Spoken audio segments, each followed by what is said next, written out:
The sun had barely risen over the acacia trees when the village square began to stir with whispers.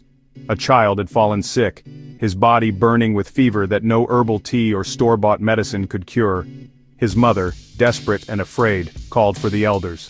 "The hospital is far, and the doctors cannot explain this," she cried. "Perhaps the ancestors are angry. Perhaps a curse has been placed on my child." The elders nodded knowingly. In times of mystery, there was only one person to turn to: the witch doctor.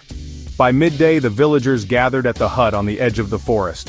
The witch doctor, an old man draped in beads and skins, sat before a fire, a bundle of charms hanging from his neck.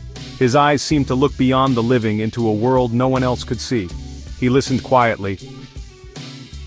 Then, without a word, he threw cowrie shells onto a goatskin. The shells landed in strange patterns. The witch doctor leaned forward, humming softly, and declared, "This is not an ordinary sickness. A jealous neighbor has called upon dark spirits, but the ancestors have revealed the cure." He disappeared into the forest and returned with roots and leaves. He pounded them into a paste, chanting prayers as he worked. The mixture was rubbed on the child's chest, while the witch doctor tied a small charm around the boy's wrist to ward off evil spirits.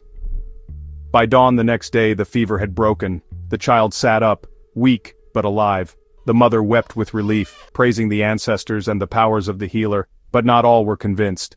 A young man who had studied in the city shook his head. "It was just the herbs," he whispered. "There's no witchcraft here." The villagers only smiled. For them, the truth was larger than science. The witch doctor was not just a healer. He was the bridge between the living and the unseen, the guardian who held the mysteries of life and death in his hands.